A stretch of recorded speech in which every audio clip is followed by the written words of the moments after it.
काश तुम वापिस आ सकते। ख़वातीनो हज़रात, आप देख रहे हैं मेरा चैनल कहानी सुनो। चैनल को सब्सक्राइब कर लें और बेल आइकन दबा लें।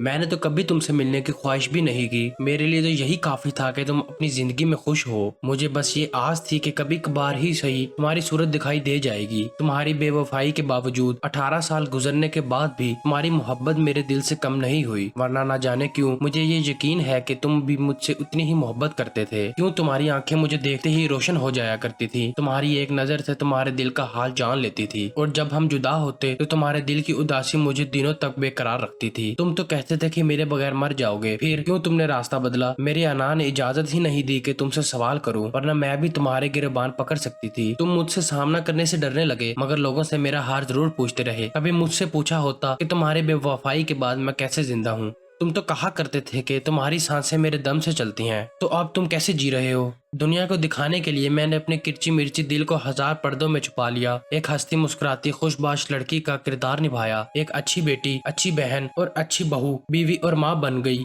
मगर मेरा दिल आज भी तुम्हारी मोहब्बत के चिराग से रोशन है और इसकी लो आज तक मद्दम नहीं हुई। सारा दिन थक हार कर जब मैं बिस्तर पर लेटती हूँ तो तुम्हारी यादें मेरी आसपास चिरागा करती हैं और मैं उन यादों में खो जाती हूँ, जैसे कि आज। अस्सलाम वालेकुम। रोहिया अपनी अम्मी के साथ बहन के घर आई तो सबको मुश्तरका सलाम किया। छुट्टी का दिन था, सब घर पर ही मौजूद थे। ताई अम्मी रो पड़ी, बच्चा आ गया। भांजा भांजियां खुशी से चिल्ला उठे और दौड़कर नानी और खाला से लिपट गए। सब बड़े कमरे में जमा थे। खुशी की फिजा थी क्योंकि नानियां खालाएं शबनम बाजी के घर बहुत कम आती थीं। घर काफी दूर जो था। कुछ देर बाद शाहमीर भी खाला रोहिया की अम्मी से सलाम दुआ करके बैठ गया। वो कुन अखियों से मुसलसल रोहिया को देखे जा रहा था। बज़ाहिर भांजा भांजियों से बातों में मसरूफ रोहिया का ध्यान भी दर हकीकत शाहमीर की तरफ ही था। दोनों मोहब्बत की दौड़ में बंधे हुए थे और जल्द ही शादी के बंधन में बंधने वाले थे। शाहमीर की मोहब्बत भरी नजरों से रोहिया की नजरें शर्म से झुकने लगी। इसके चेहरे पर एक शरीक मुस्कुराहट थी। चलो रोहिया, किचन में चलते हैं। रोहिया की हम उम्र भांजी मुनज्जा ने इसका हाथ पकड़कर उठाते हुए कहा। रोहिया, चाय बना दो, तुम्हारे हाथ की चाय सबको पसंद है। रोहिया चाय का पानी चूल्हे पर रख कर वहीं खड़े खड़े मुनज्जा से बातें करने लगी। रोहिया के मामू के बच्चों की शादी थी और वो अपने और अपनी बहन के कपड़े कढ़ाई के लिए लाई थी, क्योंकि इसकी भांजियां मुनज्जा, निजत और शाकरा कढ़ाई का काम करती थी। वो सब आपस में कपड़ों के डिजाइन और शादी की तैयारियों पर बात कर रही थी कि इतने में शबनम ने मुनज्जा को आवाज देकर पानी लाने को कहा। मुनज्जा भी पानी लाने ही वाली थी कि शाहमीर किचन में आ गया। रोहिया शाहमीर को देखकर घबरा गई, जल्दी से इसे पानी दिया, लेकिन इसी दौरान दूध उबल गया तो वो इसे देखने मुड़ गई। दूध की तरफ देखते हुए इसका हाथ चूल्हे से टकरा गया और एकदम सी की आवाज के साथ वो कढ़ा उठी। तो मुझे देखकर इतना घबरा जाती हो जैसे मैं तुम्हें खा जाऊंगा। शाहमीर मुस्कुराते हुए बोला। आप जाए ना यहाँ से, सब क्या सोचेंगे? रोहिया ने नरमी मगर संजीदगी से कहा। अरे सब समझदार हैं, यही सोचेंगे अपनी मंगेतर से बातें कर रहा है। मुझे अच्छा नहीं लगता, बस आप जाएं। रोहिया अब की बार कदरे संजीदा हो गई। अच्छा जा रहा हूँ, चलो चेहरे के ज़ावियात तो दुरुस्त कर लो। शाहमीर हंसते हुए वापस पलट गया। शाहमीर के जाने के बाद रोहिया की जान में जान आई। इसने गहरी सांसें लेकर खुद को संभाला, चाय निकाली और मुनाजा को आवाज दी। चाय ले आती तो मुनाजा किचन में आते हुए बोली, मेरे हाथ पांव कंपकपा रहे हैं। क्यों, क्या शाहमीर चाचू आए थे? मुनाजा ने शरारत से पूछा। एक थप्पड़ लगेगा ना, सारे दांत बाहर आ जाएंगे, रोहिया ने मसनूई गुस्से से कहा और किचन से निकल गई। अच्छा रुक ना, अब नानी के पास जाके ना बैठ जाना, चल बराबर वाले कमरे में बैठते हैं, मैं वहीं ठीक हूँ, रोहिया ने संजीदगी से कहा। चले ताई, रोहिया आई है, हमें अपने कपड़े दिखाएं और आपसे बातें भी करें, दूसरे भांजियां भी बोली। रोहिया बादल नख्वास्ता कमरे में आई तो देखा शाहमीर बैठा चाय पी रहा था। वो फौरन पलटने लगी तो शाहमीर ने आवाज दे दी, बैठ जा रोहिया, मैं चाय पीकर बाहर जा रहा हूँ। यानी बच्चों के साथ बातें करते हुए शाहमीर की मुस्कुराती मोहब्बत लुटाती नजरें मुसलसल रोहिया के चेहरे का तवाफ कर रही थी। रोहिया इसकी नजरों से जर्दी हो रही थी, शर्म से चेहरा सुर्ख होता जा रहा था। मुझे नहीं बुलाओगी अपनी शादी पर? शाहमीर ने शरारत से पूछा। नहीं भाई, मुझे शादियां एंजॉय करनी होती हैं और आप तो।